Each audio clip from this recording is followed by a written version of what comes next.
আসসালামু আলাইকুম। বাংলা ব্যাকরণের আজকের ক্লাসে সবাইকে স্বাগতম।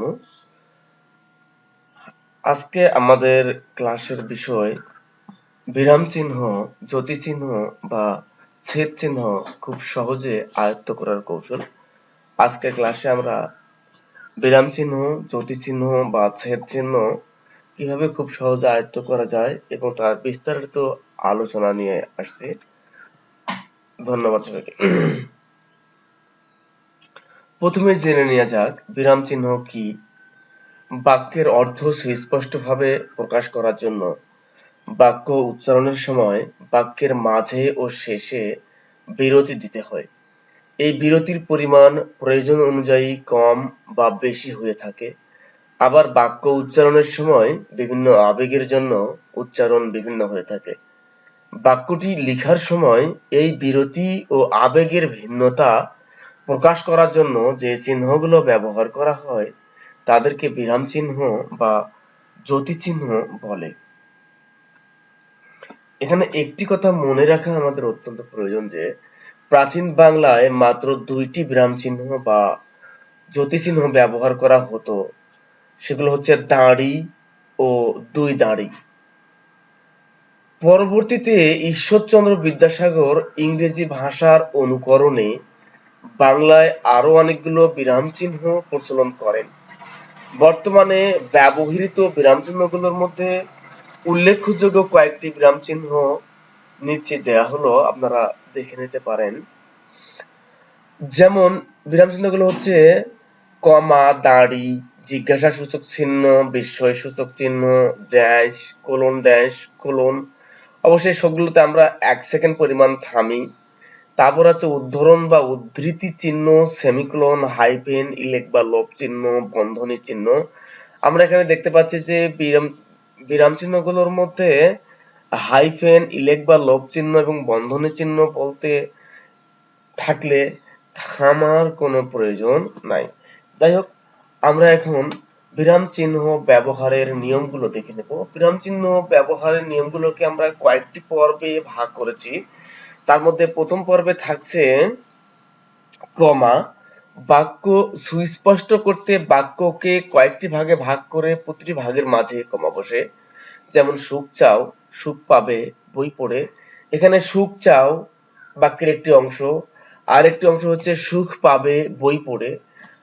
এখানে বাক্যের দুইটি ভাগকে বা দুইটি অংশকে পৃথক করার জন্য এবং দুইটি অংশের মধ্যে পার্থক্য বোঝানোর জন্য আমরা এখানে কমা চিহ্নটি ব্যবহার করেছি সুখ চাও এর পরে। কমার আরেকটি ব্যবহার হচ্ছে পরস্পর সম্পর্কিত একাধিক বিশেষ্য বা বিশেষণ পদ একসঙ্গে ব্যবহৃত হলে শেষ পদটি ছাড়া প্রতিটির পর কমা বসে। যেমন 16 ডিসেম্বর আমাদের মন সুখ, স্বাচ্ছন্দ্য, ভালোবাসা, আনন্দে ভরে থাকে। এখানে সুখ, স্বাচ্ছন্দ্য, ভালোবাসা, আনন্দ প্রতিটি বিশেষ্য পদ। তাই প্রত্যেকটি পদের পরে আমরা একটি করে কমা ব্যবহার করেছি। কমা ব্যবহারের পরবর্তী নিয়ম হচ্ছে সম্বোধন পদের পরে কমা বসে। যেমন রশিদ, এদিকে এসো। এখানে রশিদ হচ্ছে সম্বোধন পদ, তারপরে একটি আমরা কমা ব্যবহার করেছি। জটিল বাক্যের প্রত্যেকটি খণ্ড বাক্যের পরে কমা বসে। যেমন যে পরিশ্রম করে সেই সুখ লাভ করে। এখানে যে পরিশ্রম করে সেই সুখ লাভ করে একটি জটিল বাক্য এবং এখানে প্রত্যেকটি খণ্ড বাক্যের পরে একটি কমা বসে। যেহেতু এখানে যে পরিশ্রম করে খণ্ড বাক্য, তাই তারপরে একটি কমা ব্যবহার করা হয়েছে। এখানে আমাদের আরো মনে রাখা প্রয়োজন যে কোনো বাক্যে উদ্ধৃতি থাকলে তার আগের খণ্ড বাক্যের শেষে কমা বসে। যেমন আহমদ ছফা বলেন মানুষের উপর বিশ্বাস হারানো পাপ, তুমি বললে আমি কালকে আবার আসব। মাসের তারিখ লিখার সময় বার ও মাসের পর কমা বসে। যেমন 25শে বৈশাখ 1418 বুধবার। এখানে 25শে বৈশাখ মাসের নাম, তারপরে একটি কমা বসেছে। তারপরে সালটিকে 1418 সালটিকে আলাদা করার জন্য একটি কমা ব্যবহার করা হয়েছে। তারপরে আমরা আরেকটি নিয়ম দেখছি যে ঠিকানা লেখার সময় বাড়ির নাম্বার বা রাস্তার নামের পরে কমা বসে। যেমন 68 নবাবপুর রোড, ঢাকা 1000। এখানে 68 এটি রাস্তার নাম্বার, সুতরাং এরপরে কমা বসেছে। নবাবপুর রোড রাস্তার নাম, এরপরে কমা ব্যবহার করা হয়েছে। কমা ব্যবহারের আরেকটি নিয়মে আমরা দেখছি ডিগ্রি বা পদবি লেখার সময় কমা ব্যবহৃত হয়। যেমন doctor Mohammad Enamul Haque MA PhD। এখানে ডক্টর মোহাম্মদ এনামুল হক সাহেবের উপাধি বা ডিগ্রি হচ্ছে MA PhD। সুতরাং এখানে MA PhD কথাগুলোকে আমরা পরপর কমা চিহ্নের মাধ্যমে আলাদা করেছি। বিরাম চিহ্নের ব্যবহার 2। দ্বিতীয় পর্বে থাকছে সেমিকোলনের ব্যবহার। আমরা মনে রাখবো এখানে কমা এর চেয়ে বেশি কিন্তু দাঁড়ি এর চেয়ে কম বিরতি দেওয়ার জন্য সেমিকোলন ব্যবহৃত হয়। যেমন আমরা সবাই সবাইকে ভালোবাসি, আসলে কি সবাই ভালোবাসি? তাহলে সেমিকোলন কি? সেমিকোলন এক ধরনের বাক্য অন্তর্গত চিহ্ন। একাধিক স্বাধীন বাক্যকে একটি বাক্যে লিখলে সেগুলোর মাঝখানে সেমিকোলন বসে। বক্তব্য সুস্পষ্ট করার জন্য সমজাতীয় বাক্য পাশাপাশি প্রতিস্থাপন করলেও সেমিকোলন বসে। বিরাম চিহ্নের ব্যবহার 3। তৃতীয় পর্বে আমরা দেখব দাঁড়ি বা পূর্ণচ্ছেদ। আমরা সবাই ভালো করে জানি যে প্রতিটি বাক্যের শেষে দাঁড়ি ব্যবহৃত হয়। দাঁড়ি দিয়ে বাক্যটি শেষ হয়েছে বোঝায়। যেমন আমি কাল বাড়ি আসবো। অর্থাৎ আমরা এখানে আরেকটি কথা বলতে পারি, দাঁড়ি বা পূর্ণচ্ছেদ হচ্ছে সমাপ্তি সূচক চিহ্ন। এরপরে আসছে প্রশ্নবোধক চিহ্ন। আমরা সবাই জানি যে প্রশ্নবোধক বাক্যের শেষে প্রশ্নবোধক চিহ্ন ব্যবহৃত হয়। যেমন তুমি কেমন আছো? এখানে তুমি কেমন আছো আমরা জানতে চেয়েছি, এই প্রশ্ন করেছি, এই জন্য এরপরে একটি প্রশ্নসূচক বাক্য ব্যবহৃত হয়েছে। এরপরে আমরা দেখব বিস্ময়সূচক বা আশ্চর্যবোধক চিহ্ন। বিস্মিত হওয়ার অনুভূতি প্রকাশের জন্য কিংবা অন্য কোনো হৃদয় অনুভূতি প্রকাশের জন্য এই চিহ্ন ব্যবহার করা হয়। যেমন আহ কি চমৎকার দৃশ্য, বা ছি তুমি এত খারাপ। এখানে দেখেন মনের বিস্ময় বা অন্য কোনো ভাব প্রকাশ করার জন্য আমরা বিস্ময়সূচক চিহ্ন ব্যবহার করা হয়েছে। যেমন হুররে আমরা খেলায় জিতেছি, এখানেও আমরা বিস্ময় চিহ্ন ব্যবহার করেছি। এখানে বলে রাখা ভালো যে আগেকার দিনে সম্বোধন পদের পরেও বিস্ময়সূচক চিহ্ন ব্যবহার করা হতো, কিন্তু আধুনিক নিয়ম অনুযায়ী সম্বোধন পদের পরে কমা বসে। তাই পুরনো লেখায় সম্বোধনের পরে বিস্ময়সূচক চিহ্ন থাকলেও এখন এটা আর লেখা হয় না। যেমন জননী আজ্ঞা দেহ মোরে যাই রণস্থলে, এটা প্রাচীন নিয়মে হয়েছে, কিন্তু বর্তমান নিয়মে এটা আর হবে না। এখানে আমরা বিরাম চিহ্নের ব্যবহার তৃতীয় পর্বে আসছি। তৃতীয় পর্বে আমরা দেখতে পাচ্ছি কোলন এর ব্যবহার। কোলন ব্যবহারের নিয়ম হচ্ছে একটি অপূর্ণ বাক্যের পর অন্য একটি বাক্য লিখতে হলে কোলন ব্যবহার করতে হয়। যেমন সবাই ঠিক করা হলো 1 মাস পর আবার সভা অনুষ্ঠিত হবে। এখানে সবাই ঠিক করা হলো, এটি একটি অপূর্ণ বাক্য। সুতরাং এই অপূর্ণ বাক্যটির পরে একটি পূর্ণ বাক্যের অবতারণা করা হয়েছে। এজন্য এই অপূর্ণ বাক্যের পরে এবং পূর্ণ বাক্যের আগে একটি কোলন চিহ্ন ব্যবহার করা হয়েছে। তারপর আমরা দেখব ড্যাশ। ড্যাশ চিহ্নের ব্যবহারে আমরা দেখতে পাচ্ছি যৌগিক ও মিশ্র বাক্যে 2 বা তার চেয়েও অধিক বেশি পৃথক বাক্য লেখার সময় তাদের মধ্যে সমন্বয় সাধন করতে ড্যাশ চিহ্ন ব্যবহার করা হয়। যেমন তোমরা দারিদ্র্যের উপকার করো, এতে তোমাদের সম্মান যাবে না, বাড়বে।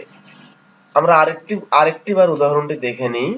তোমরা দরিদ্রের উপকার করো, এতে তোমাদের সম্মান যাবে না, বাড়বে। কোন কথার উদাহরণটিতে আমরা দেখলাম তোমরা দরিদ্রের উপকার করো, এতে তোমাদের সম্মান যাবে না, বাড়বে। এখন আমরা ড্যাশ চিহ্নের অন্যান্য ব্যবহারগুলো দেখে নেওয়ার চেষ্টা করব। কোন কথার দৃষ্টান্ত বা বিস্তার বোঝাতে ড্যাশ চিহ্ন ব্যবহার করা হয়। বাক্য অসম্পূর্ণ থাকলে বাক্যের শেষে ড্যাশ চিহ্ন বসে। গল্পে উপন্যাসে প্রসঙ্গের পরিবর্তন বা ব্যাখ্যায় ড্যাশ চিহ্ন বসে। নাটক বা গল্প উপন্যাসে সংলাপের আগেও ড্যাশ চিহ্ন বসে। বিরাম চিহ্নের ব্যবহার চতুর্থ পর্ব। চতুর্থ পর্বে আমরা প্রথমে দেখছি কোলন ড্যাশ। কোলন ড্যাশের ব্যবহারে আমরা দেখতে পাচ্ছি যে উদাহরণ বা দৃষ্টান্ত প্রয়োগের জন্য কোলন ড্যাশ ব্যবহৃত হয়। যেমন পদ 5 প্রকার। এখানে পদ 5 প্রকার কথাটির পরে আমরা কোলন ড্যাশ ব্যবহার করেছি। তারপরে হাইফেন বা সংযোগ চিহ্ন সমাসবদ্ধ পদের অংশগুলো বিচ্ছিন্ন করে দেখানোর জন্য হাইফেন ব্যবহৃত হয়। অর্থাৎ দুইটি পদ একসঙ্গে লিখতে গেলে হাইফেন দিয়ে লিখতে হয়। যেমন সুখ দুঃখ, মা বাবা। এখানে আমরা সুখ এবং দুঃখ দুটি পদের মাঝে হাইফেন ব্যবহার করেছি। মা এবং বাবা এই দুটি পদের মাঝেও হাইফেন ব্যবহার করেছি। নিয়মটি হচ্ছে যে দুইটি পদ একসঙ্গে লিখতে গেলে হাইফেন দিয়ে লিখতে হয়। এবার আসবে ইলেক বা লোপ চিহ্ন। কোনো বর্ণ লোপ করে বা বাদ দিয়ে সংক্ষিপ্ত উচ্চারণ বোঝাতে ইলেক বা লোপ চিহ্ন ব্যবহৃত হয়। কবিতা বা অন্যান্য সাহিত্যে এটি ব্যবহৃত হয়ে থাকে। যেমন মাথার পরে জ্বলছে রবি। এখানে পরে বলতে উপরে। এখানে ও যে বর্ণটি লুপ্ত হয়েছে, এই লুপ্ততা বোঝানোর জন্য বা লুকানো বিষয়টি সুস্পষ্ট করার জন্য এখানে একটি ইলেক বা লোপ চিহ্ন ব্যবহার করা হয়েছে। বিরাম চিহ্নের ব্যবহার 5। এখানে আমরা দেখব হচ্ছে উদ্ধরণ চিহ্নের ব্যবহার। বক্তার কথা হুবহু উদ্ধৃত করলে সেটিকে এই চিহ্নের মধ্যে রাখতে হয়, অর্থাৎ প্রত্যক্ষ উক্তিকে এই চিহ্নের মধ্যে রেখে লিখতে হয়। যেমন ফিদেল কাস্ত্রো বলেছেন, জন্ম, ভূমি অথবা মৃত্যু। এখানে ফিদেল কাস্ত্রের কথাটিকে সরাসরি উপস্থাপন করার জন্য বা তুলে ধরার জন্য আমরা উদ্ধরণ চিহ্ন বা উদ্ধৃতি চিহ্নের মাঝখানে আমরা এটাকে লিখেছি। তারপরে আমরা দেখছি ব্র্যাকেট বা বন্ধনী চিহ্ন। আমরা জানি যে ব্র্যাকেট বা বন্ধনী চিহ্ন তিনটি: প্রথম বন্ধনী, দ্বিতীয় বন্ধনী এবং তৃতীয় বন্ধনী। গণিত শাস্ত্রে এই তিনটির আলাদা গুরুত্ব থাকলেও ভাষার ক্ষেত্রে এদের আলাদা কোনো গুরুত্ব নাই। তবে সাহিত্যে ও রচনায় ব্যাখ্যা দেওয়ার জন্য প্রথম বন্ধনী ব্যবহার করা হয়। যেমন 1971 সালের 16 ডিসেম্বর রমনার রেসকোর্স ময়দানে পাকিস্তান বাংলাদেশের কাছে পরাজয় মেনে দলিলে স্বাক্ষর করে। এখানে রেসকোর্স ময়দানের ব্যাখ্যামূলক অতিরিক্ত শব্দমালা হচ্ছে বর্তমান সোহরাওয়ার্দী উদ্যান। তাই এই ব্যাখ্যামূলক অতিরিক্ত শব্দমালাকে আমরা ব্র্যাকেটের মধ্যে রেখেছি। বিরাম চিহ্নের ব্যবহার 5। এখানে আমরা দেখব যে আমরা জানি যে আমরা এতক্ষণ যেগুলো দেখলাম সেগুলো বিরাম চিহ্ন। বিরাম চিহ্নের বাইরেও এখন কিছু চিহ্ন রয়েছে, সেগুলোকে বলা হয় ব্যাকরণিক চিহ্ন। আমরা এখন ব্যাকরণিক চিহ্নগুলো দেখার চেষ্টা করব। বিরাম চিহ্নের বাইরে বাংলা ভাষায় কিছু চিহ্ন ব্যবহার করা হয়। এগুলো দিয়ে কোনো বিরতি বা ছেদ বোঝানো হয় না। এগুলো ব্যাকরণের কতগুলো টার্মস বোঝায়। ব্যাকরণের বিভিন্ন তথ্য বা টার্মস বোঝাতে যে চিহ্নগুলো ব্যবহার হয় সেগুলোই ব্যাকরণিক চিহ্ন। বাংলা ভাষায় ব্যবহৃত উল্লেখযোগ্য কয়েকটি ব্যাকরণিক চিহ্ন হলো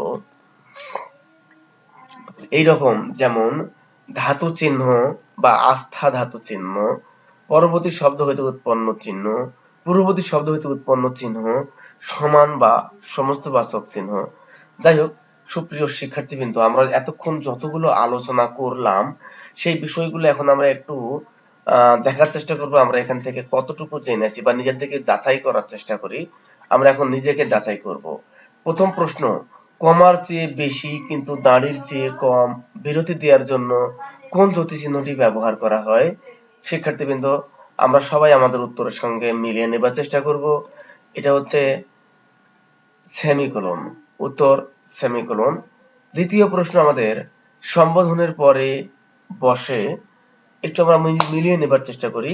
সম্বোধনের পরে বসে, হ্যাঁ, কমা। এরপরে আমরা তৃতীয় প্রশ্ন দেখছি সমাসবাধ্য পদের অংশগুলো বিচ্ছিন্ন করে দেখানোর জন্য ব্যবহৃত হয় হাইফেন। এরপরে আমরা দেখব একটি অপূর্ণ বাক্যের পরে অন্য একটি বাক্য লিখতে হলে ব্যবহৃত হয় কোলন। তো সুপ্রিয় শিক্ষার্থীবৃন্দ, এই ছিল আমাদের আজকের ক্লাস। আমাদের আজকের ক্লাসটিতে আমাদের সাথে থাকার জন্য সবাইকে ধন্যবাদ। আমাদের আজকের ভিডিও ক্লাসটি ভালো লাগলে একটি লাইক দেবেন, ভিডিওটিতে একটি লাইক দেবেন। সেই সাথে বন্ধুদের জানার সুযোগ করে দেওয়ার জন্য আমাদের ভিডিওটি শেয়ার করে দেবেন এবং ভিডিওটি ভালো লাগলে চ্যানেলটি সাবস্ক্রাইব করে বেল বাটন চেপে রাখুন পরবর্তী আপডেট পাওয়ার জন্য। তো ঠিক আছে, ধন্যবাদ সবাইকে।